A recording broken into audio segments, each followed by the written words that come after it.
जय हिंद दोस्तों। नमस्कार दोस्तों। आज हम मुगल वंश के ऐसे शासक के बारे में चर्चा करेंगे जो हैं शेरशाह सूरी। शेरशाह सूरी शेरशाह सूरी का शासनकाल है 1540 से 1545 ईस्वी तक। शेरशाह सूरी ने भारत में शासन किया। तो सूरवंश का संस्थापक कौन था? सूरवंश का संस्थापक कौन था? शेरशाह सूरी था।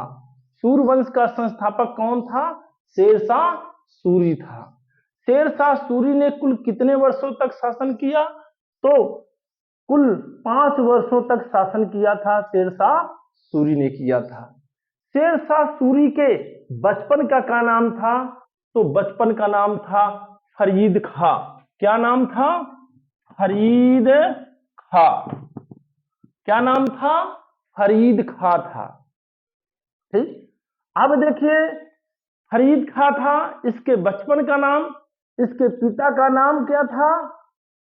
इसके पिता का नाम हसन खां। क्या नाम था? हसन खां। हसन खां।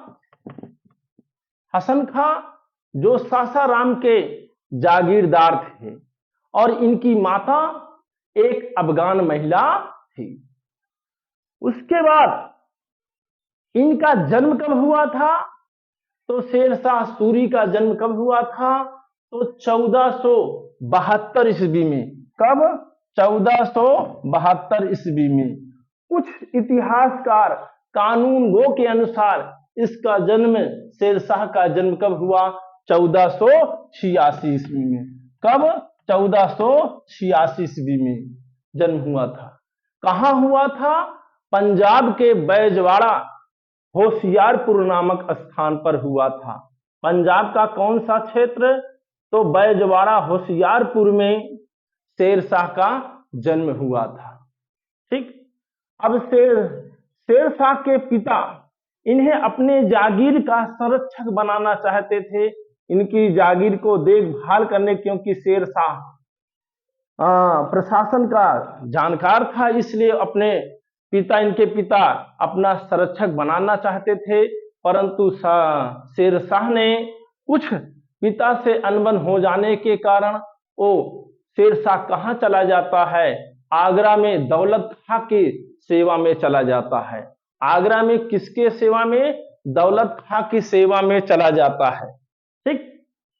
उसके बाद शेरशाह 1522 ईस्वी में। कब? 1522 ईस्वी में। 1522 ईस्वी में दक्षिण बिहार के सूबेदार होते हैं बहार खां लोहानी की सेवा में चला आता है। 1522 में बहार खां लोहानी की सेवा में चला आता है और बहार खां लोहानी अपने पुत्र जलाल खां का संरक्षक नियुक्त कर लेता है। किसको? शेरशाह को। अब देखिए, तो शेरशाह ने अपनी तलवार से एक ही वार में एक शेर के सिर को धड़ से अलग कर दिया था। इस वजह से दक्षिण बिहार के सूबेदार बहार खां लोहानी ने उन्हें कौन सी उपाधि दिया? तो शेर खां की उपाधि प्रदान किया था। कौन सी उपाधि? शेर खां की उपाधि प्रदान किया। उसके बाद कुछ समय बाद जब बहार खां लोहानी की मृत्यु हो जाती है तो उनकी विधवा पत्नी दूदू बेगम के साथ शेरशाह निकाह कर लेता है, विवाह कर लेता है और पूरे दक्षिण बिहार का क्या हो जाता है? सूबेदार हो जाता है। उसके बाद शेरशाह अपनी शक्ति में वृद्धि करता है और 1528 ईस्वी में 1528 ईस्वी में शेरशाह ने चंदेरी का युद्ध लड़ा। मुगलों की तरफ से लड़ा था और 1529 ईस्वी में 1529 ईस्वी में चौसा के युद्ध में सॉरी चौथा घाघरा के युद्ध में भी, घाघरा के युद्ध में महमूद लोदी की तरफ से लड़ा था। उसके बाद 1529 ईस्वी में शेरशाह ने 1529 ईस्वी में शेरशाह ने बिहार के शासक हो, उस बंगाल के शासक होते हैं नुसरत शाह को पराजित करके, नुसरत शाह को पराजित करके हजरते आला की उपाधि धारण किया था। किसकी उपाधि धारण किया? हजरते आला, हजरते आला, हजरते आला, हजरते आला की उपाधि प्रदान धारण किया था। कब? 1529 ईस्वी में। 1530 ईस्वी में शेरशाह ने क्या करता है?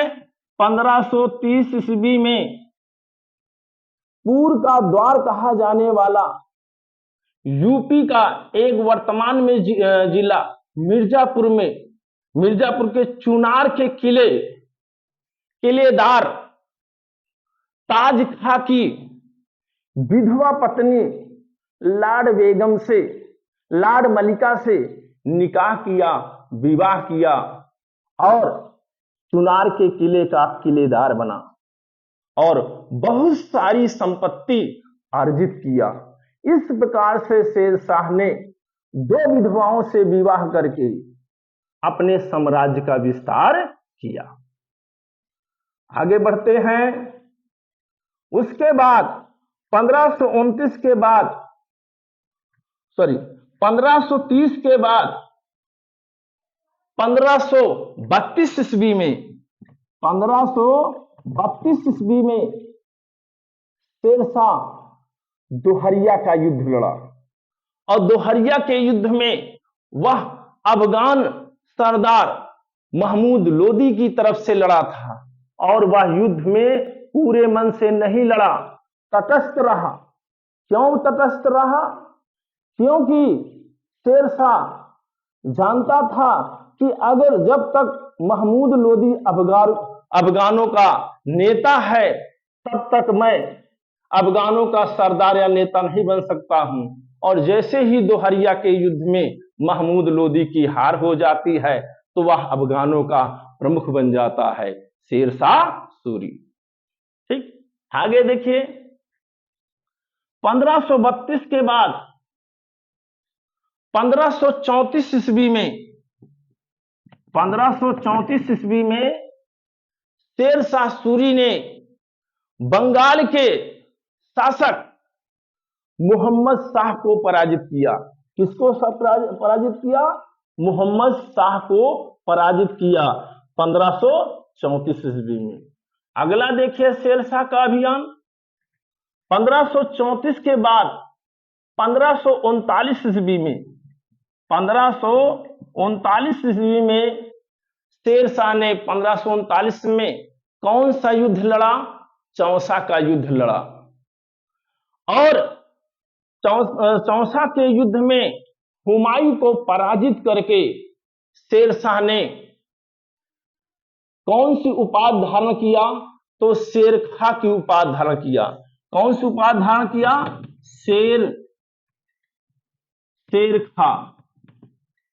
शेरखां की उपाधि धारण किया या शेरशाह की उपाधि धारण किया। कौन, किसको पराजित करके? हुमायूं को पराजित करके। कब पराजित किया?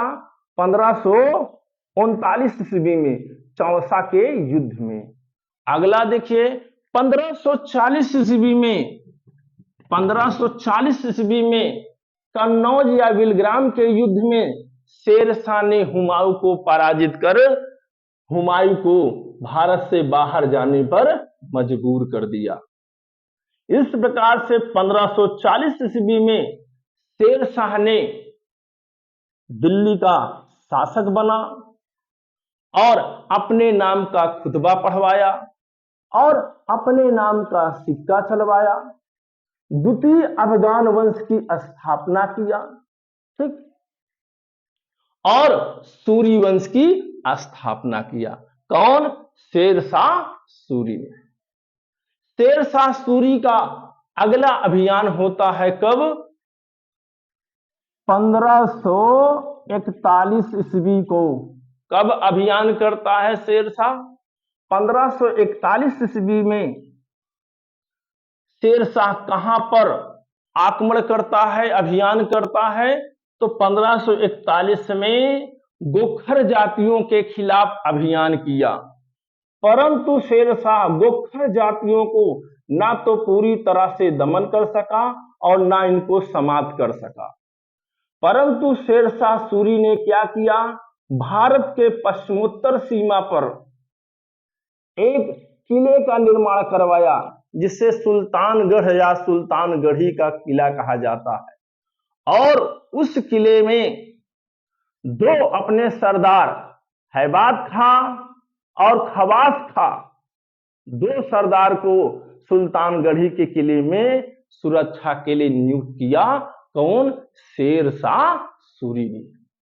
आगे चर्चा करते हैं।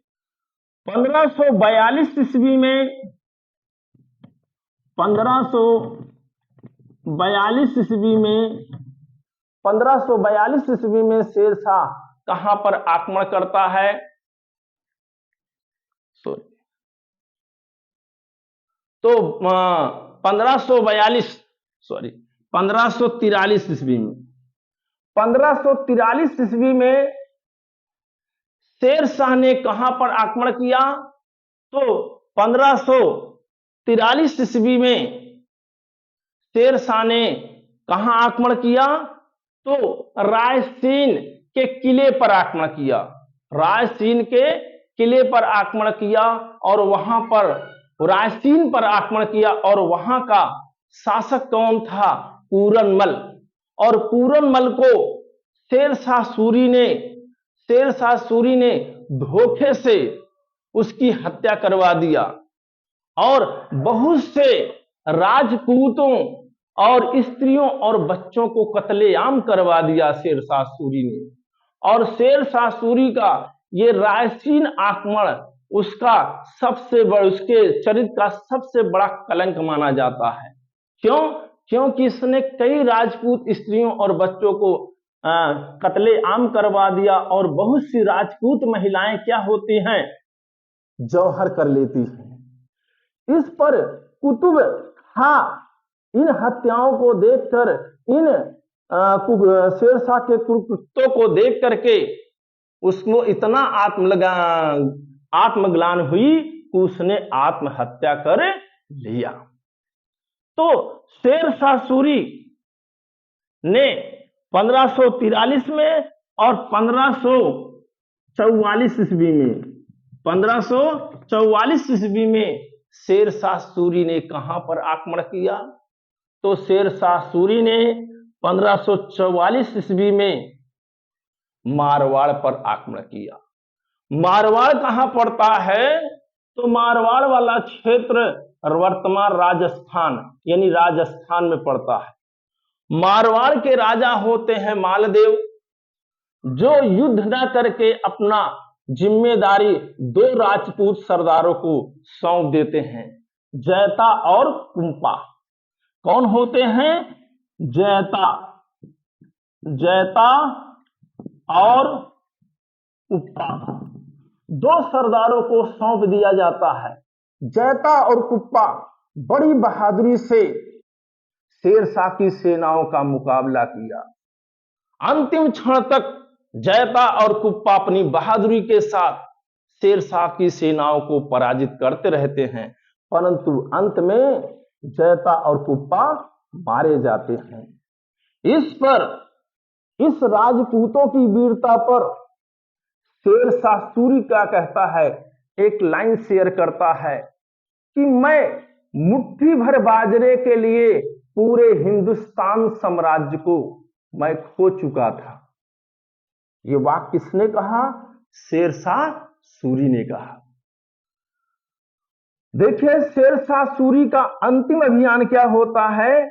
तो शेरशाह सूरी का अंतिम अभियान क्या होता है? तो अंतिम अभियान होता है 1545 ईस्वी का। शेरशाह सूरी का अंतिम अभियान कहां पर होता है? 1545 पर कहां पर आक्रमण करता है शेरशाह सूरी? तो कलिंजर के किले पर आक्रमण करता है, यानी बांदा उत्तर प्रदेश कलिंजर के किले पर आक्रमण करता है। और कलिंजर के किले के जो शासक होते हैं, राजा होते हैं, राजा कीरत सिंह। कौन होते हैं? कीरत सिंह। और किस लिए शेरशाह सूरी ने कलिंजर के किले पर आक्रमण किया? किस कारण? क्योंकि शेरशाह सूरी ने कीरत सिंह के दरबार में एक नितंगना दासी थी, उसी की प्राप्त के लिए शेरशाह ने कलिंजर के किले पर आक्रमण किया। 1545 में आक्रमण किया, जब वह उक्का नामक आग्नेयास्त्र चला रहा था और कलिंजर के किले की दीवार को तोड़ने का प्रयास कर रहा था, तभी एक गोला शेरशाह सूरी के बगल बारूद के ढेर पर आ गिरता है और उसमें विस्फोट हो जाता है और बगल ही शेरशाह सूरी खड़ा होता है और उसमें झुलस करके 22 मई, कब? 22 मई 1545 ईस्वी को शेरशाह सूरी की मृत्यु हो जाती है। 22 मई 1545 ईस्वी को शेरशाह सूरी की मृत्यु हो जाती है। जब उसकी मृत्यु हो जाती है तो उस मृत्यु से पहले उसके सैनिक बता देते हैं कि हम लोगों ने किला को जीत लिया। तो एक वाक्य कहता है, खुदा की एक वाक्य कहता है, तो एक वाक्य बोलता है। उसके बाद शेरशाह क्या है, खुशी से मृत्यु हो जाती है शेरशाह की। तो शेरशाह का दरबारी कवि कौन था? शेरशाह का दरबारी कवि कौन था? तो शेरशाह का दरबारी कवि था शेर खां अब्बासी। शेर खान अब्बासी, शेर खान अब्बासी। शेरशाह का दरबारी कवि कौन था? शेर खां अब्बासी था, जिसने तारीखे शेरशाही की रचना किया। तो शेरशाह ने और कुछ क्या किया था? बंगाल, जो बंगाल है, जो क्योंकि उस समय में बंगाल एक समृद्ध प्रांत था, तो बंगाल में उसने संपूर्ण बंगाल को 19 सरकारों में विभाजन किया। कितने सरकारों में विभाजन किया? 19 सरकारों में विभाजन किया। और प्रत्येक सरकार के लिए उसने एक एक सिकदार अधिकारी नियुक्त किया, एक एक सिकदार अधिकारी नियुक्त किया। और इन सभी सिकदारों की देखरेख के लिए, सभी सिकदारों को देखरेख के लिए उसने एक अधिकारी नियुक्त किया था, अमीर ए, जो अधिकारी नियुक्त किया। तो आज के लिए बस इतना ही, आगे पार्ट 2 में चर्चा करेंगे। तब तक के लिए जय हिंद, जय भारत, वंदे मातरम।